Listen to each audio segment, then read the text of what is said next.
Welcome to particularly Griffin. So today we're getting a little bit particular with the Club Shay Shay. So on Club Shay Shay, they started to talk about how Cedric stole a joke from KattWilliams back in 2000, 2 years ago in 1998. He had did a joke of performing about turning on a car, and then Cedric does the same thing 2 years later, but in a spaceship. So this right here just gives me like, why are you just repeating someone else's joke slash did you not want to recreate your own stuff? Did you not want to create new content? Or is it just that's how you get down?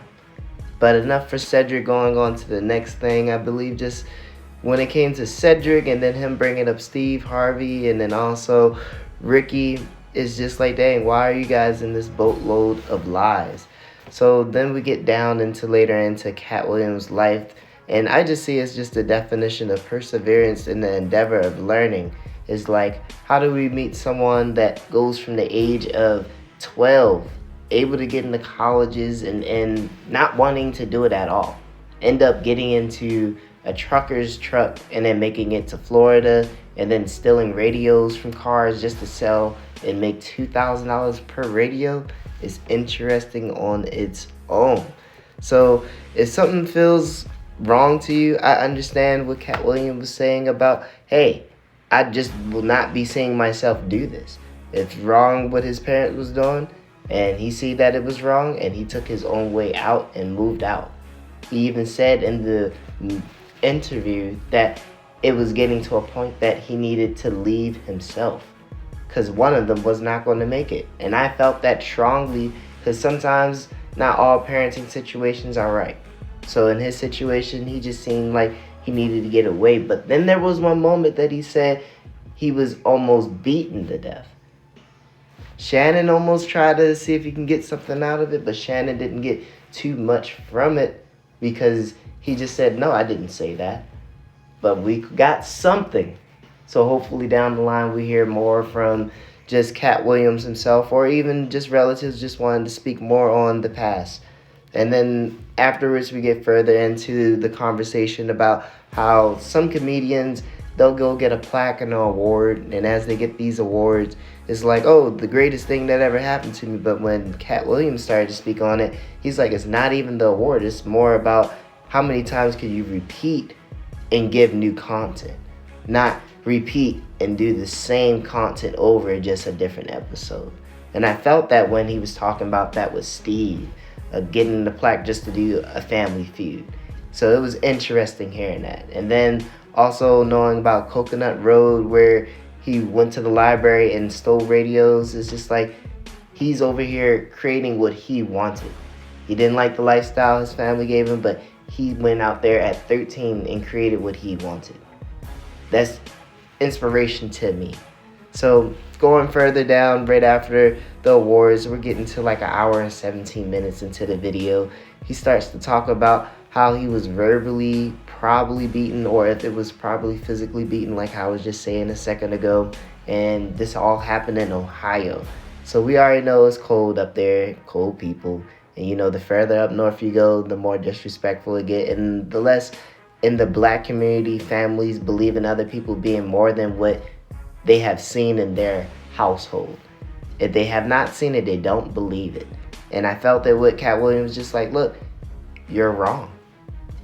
And him saying that someone else is wrong and he don't believe in their beliefs, and then someone wants to challenge his, he took the better route and left. And then he became the KattWilliams we know today.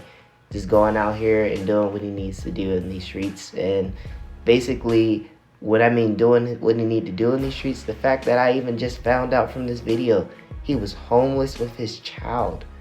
He stayed on set for Friday After Next, the same set that Ricky Smiley said that he was supposed to have Money Mike position, when we all found out that it was better fit for KattWilliams. So now I'm understanding that why is it that many people believe it's okay to tell lies? And even KattWilliams even talk about this. Why are we talking about it's okay to tell lies and also just not be there for yourself when it comes to certain things?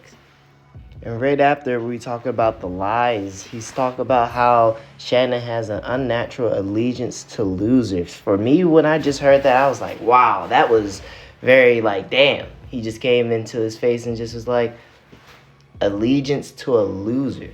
And then Shannon says, no, it's not even like that. But then through it, it was like, Shannon, yeah, you were defending Ricky. You're defending Steve. You're defending Cedric. But at the same time, I understand that it's like you're not trying to be on neither person's side, or I don't know what you were trying to do. It just seemed more like you're not understanding a liar is still a liar. A liar is going to lie because that's what they want to do. You can't catch them sometimes, but at the end of the day, when you do know, when you turn off all these toxic traits from them of a liar, it's like now they're going to leave. Now they're not going to want to do anything besides defend themselves. It's like how you're defending yourself with no receipts.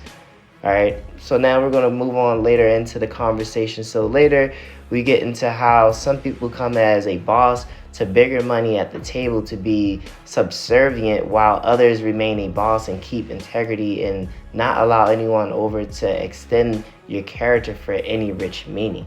So KattWilliams talks about how Diddy does this with people. It's interesting catching this because it's like I heard something with Cassie and it's just like, you did things with her. Jamie Foxx is now coming out to the floor. It's just like your parties are getting wild, Diddy. But less about him and more about just how people just come to these tables looking for these high amounts of money and all these checks from big clientele, and it really is not going down for them unless they do some dirty things behind the back room.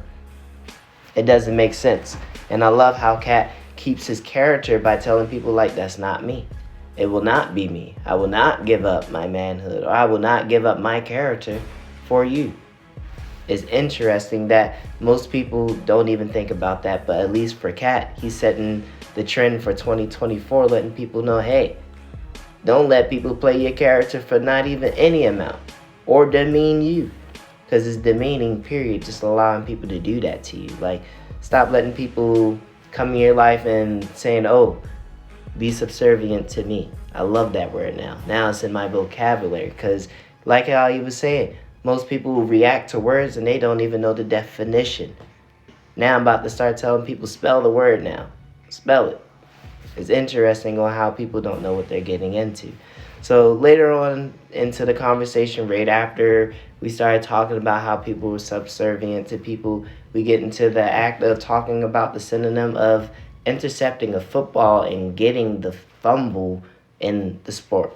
So when he started talking about that, it really hit home for me because it was just like, dang, a lot of people will want to do the correct thing, but realize they don't understand that they are already doing the correct thing, so they mess up. They like fumble themselves when they were doing the correct thing on catching that fumble, catching that interception. It's like, if you know you're in the correct, just like how he knew he was in the correct for Money Mike, he ain't like that Money Mike was going to get raped.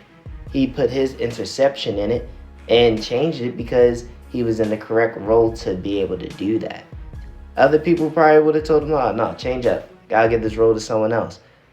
But for him, he was able to change it up, and he did a great job, and it made it a great movie. It was such a great movie just because he did that. And I didn't even know that he did that. I'm thinking Ice Cube did the entire thing. It's very interesting when you find what happens in the back room later down the road.